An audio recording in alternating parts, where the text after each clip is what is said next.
Assalamualaikum warahmatullahi wabarakatuh. Salam sejahtera untuk kita semua. Izin memperkenalkan diri, nama saya Aldiansah, NPM 211303455, Program Studi Pendidikan Geografi Fakultas Keguruan dan Ilmu Pendidikan Universitas Lampung. Di sini saya akan menyelesaikan tugas mata kuliah geologi pada pertemuan ke-14 tentang membaca peta geologi. Sebelum membaca peta geologi, perlu kita ketahui tentang apa itu peta geologi dan komponen-komponen peta geologi. Kita ketahui, peta geologi adalah peta yang menunjukkan persebaran batuan pada permukaan bumi, umumnya dalam formasi dan keterangan formasi yang akan dijelaskan pada bagian bawah peta. Setelah mengetahui tentang apa itu peta geologi, kita lanjut ke dalam komponen-komponen peta geologi. Komponen-komponen penting yang umumnya terdapat antara lain yaitu gambar peta, legenda yang di dalamnya mencakup informasi jenis batuan dan simbol peta, peta indeks, judul peta, nama lembar atau daerah, dan penampang geologi. Baik, di sini saya sudah menampilkan layout dari peta geologi itu. Nomor 1 itu termasuk ke dalam gambar peta geologi itu sendiri. Yang kedua, instansi sebagai penerbit. Yang ketiga, nama lembar atau daerah. Yang keempat, korelasi satuan peta. Yang kelima, uraian singkat setiap satuan. Yang keenam, simbol peta geologi yang digunakan. Yang ketujuh, peta indeks pemetaan geologi, para pemeta dan penelaah. Nomor 8, peta indeks lokasi lembar atau daerah. Yang ke-8, yang ke-9, penampang geologi. Yang ke-10, sumber peta dasar. Yang ke-11, deklinasi magnet. Yang ke-12, peta indeks inderaan jauh. Yang ke-13, nama lembar atau daerah, penyusun tahun penerbitan. Dan yang terakhir nomor 14, yaitu daftar istilah atau informasi kerjasama. Baik, di sini saya akan menampilkan contoh dari peta geologi itu. Di sini saya mengambil contoh dari peta geologi regional Bantarujek.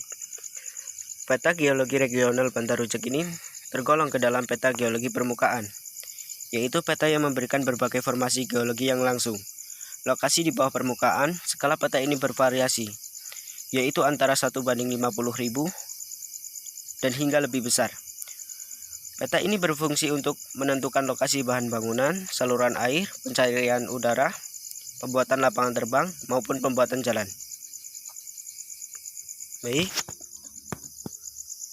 Nah, yang saya gambarkan di sini, yang saya titikin berwarna merah, ini merupakan gambar dari geologi regional Bantarujek itu sendiri. Setelah itu, kita akan membahas tentang skala peta. Nah, pada peta geologi regional Bantarujek ini memiliki skala 1:50.000, yang artinya 1 cm pada peta mewakili 5 km pada lapangan. Setelah membahas tentang skala peta, kita lanjut ke dalam sistem koordinat. Yang saya garis merahin ini merupakan sistem koordinat dari peta geologi regional Bantarujek.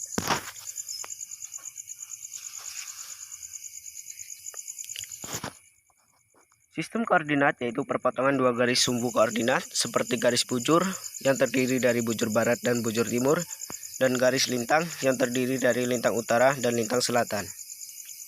Setelah membahas tentang sistem koordinat, kita lanjut ke dalam arah peta, arah utara peta. Di sini saya gambarkan arah utara peta. Orientasi arah utara yang ditunjukkan dengan panah ke arah utara di sini ditunjukkan oleh huruf N yang terdapat di atas simbol. Nah, yang saya lingkarin tersebut. Setelah kita membahas tentang arah utara, kita lanjut ke dalam garis kontur. Kita akan mencari pengertian dari garis kontur itu. Garis kontur yaitu garis ketinggian di atas datum yang menggambarkan bentuk permukaan bumi. Persebaran batuan pada peta geologi merujuk pada garis kontur di peta topografi. Semakin lebar jarak antara garis kontur, maka wilayahnya itu ditandakan semakin datar. Sedangkan jika garis kontur semakin kecil atau menyempit, maka ditandakan wilayah tersebut semakin tinggi. Baik, setelah kita membahas tentang garis kontur, kita lanjutkan ke dalam simbol geologi. Di sini saya lingkarin simbol geologi. Di dalam yang saya lingkarin tersebut terdapat simbol sungai. Simbol sungai pada peta geologi regional Bantar Rujak ini dilambangkan dengan warna biru yang bercabang-cabang. Sini. Nah, di dalam peta geologi regional Bantar Rujak terdapat Sungai Cilutu dan Cihem. Nah, setelah simbol sungai, di sini terdapat simbol sesar yang digambarkan dengan garis melintang yang terdiri dari huruf U dan D. Huruf U ini berarti sesar naik, sedangkan D berarti sesar turun. Setelah itu juga terdapat simbol antiklin yang berbentuk seperti busur. Di sini saya tunjukkan. Nah, di sini yang saya lingkarin tersebut termasuk ke dalam simbol antiklin. Sini. Selain sesar juga terdapat simbol jurus dan kemiringan lapisan. Sini saya tunjukkan. Nah, setelah membahas tentang simbol geologi, kita lanjutkan dengan membahas formasi batuan pada peta geologi regional Bantar Rujak. Pada peta geologi regional Bantar Rujak terdapat 8 formasi batuan.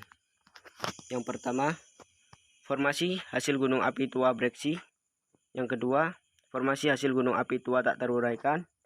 Yang ketiga, formasi Kaliwangu. Dan yang keempat, anggota atas dari formasi Halang. Yang kelima, formasi anggota bawah dari formasi Halang. Yang keenam, formasi anggota serpih dari formasi Cinambo. Yang ketujuh, formasi anggota batu pasir dari formasi Cinambo. Yang kedelapan, yang terakhir, yaitu formasi andesit Hornblende. Baik, kita akan membahas satu persatu dari formasi batuan peta geologi regional Bantar Rujak. Yang pertama yaitu formasi hasil gunung api tua Breksi yang disimbolkan dengan huruf QVB, yang artinya formasi ini terdapat atau terbentuk pada zaman kuarter.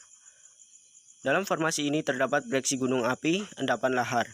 Komponen-komponennya terdiri atas batuan beku bersifat andesit dan basal. Formasi ini tersingkat di bagian selatan dan timur lembar. Yang kedua yaitu formasi hasil gunung api tua tak teruraikan yang disimbolkan dengan huruf QFU, yang berarti formasi ini terdapat atau terbentuk pada zaman kuarter. Pada formasi ini terdapat breksi gunung api, lahar, lava yang bersifat andesit dan basal.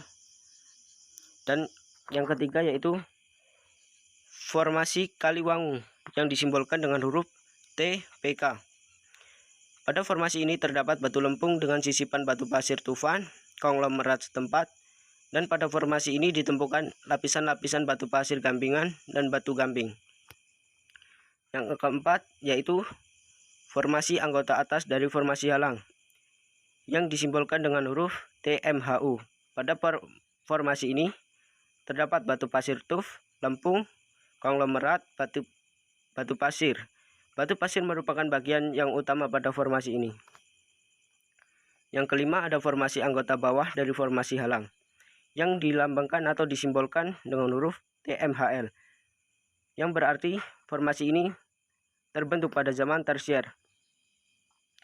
Pada formasi ini terdapat breksi gunung api yang bersifat andesit dan basal.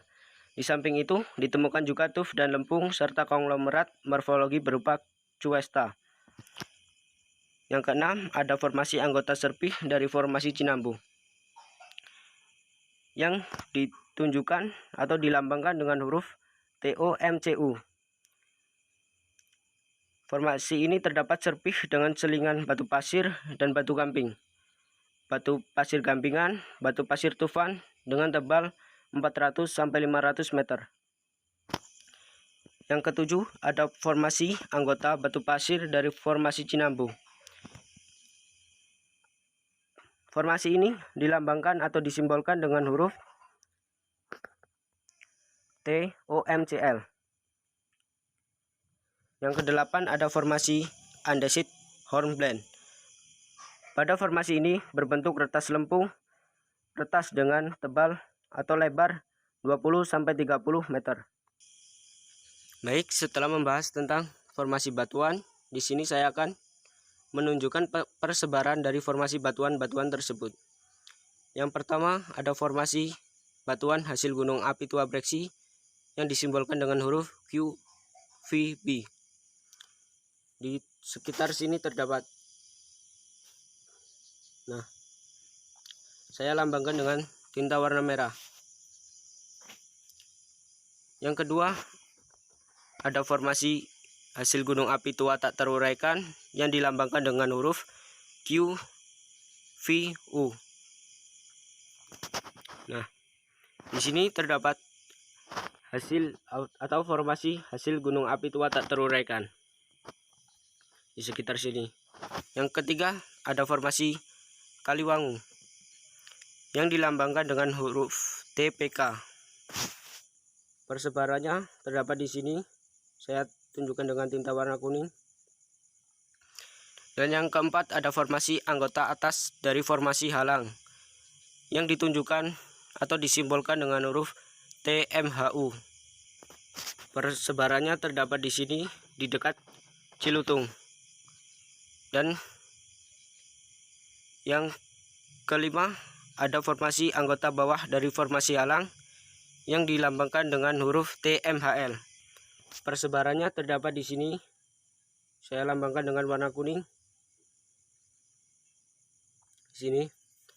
Dan yang keenam, ada formasi anggota serpih dari formasi Cinambu yang dilambangkan dengan huruf TOMCU. Persebarannya terdapat di sini. Saya lambangkan dengan tinta warna merah. Dan yang keenam, ada yang ketujuh maksud saya, ada formasi anggota batu pasir dari formasi Cinambu yang dilambangkan dengan huruf TOMCL. Persebarannya terdapat di sini. Saya lambangkan dengan warna merah. Dan yang terakhir, ada formasi Andesit Hornblende. Formasi ini sedikit sekali terdapat di peta geologi regional Bantar Rujak. Saya tunjukkan dengan warna merah sini. Terlihat pada peta geologi regional Bantar Rujak, formasi andesit ini hanya terdapat 3 titik. Nah, setelah kita mempelajari tentang formasi batuan pada peta geologi regional Bantar Rujak, kita lanjutkan dengan membahas garis penampang melintang dan penampang geologi. Akan saya tunjukkan garis penampang geologi. Nah, saya tunjukkan dengan tinta warna merah. Yang saya gambarkan merupakan garis penampang geologi. Di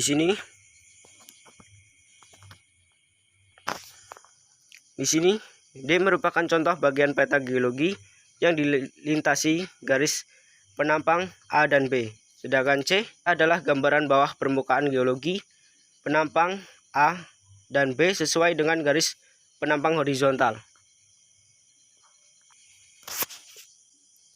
Nah, sedangkan ini merupakan penampang geologi berdasarkan garis penampang geologi. Selanjutnya, peta ini bersumber dari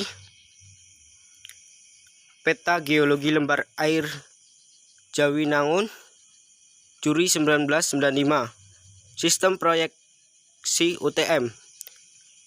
Demikian materi atau cara membaca peta yang dapat saya sampaikan. Jika ada kesalahan kata dan kesalahan dalam penjelasan, akhiri wassalamualaikum warahmatullahi wabarakatuh.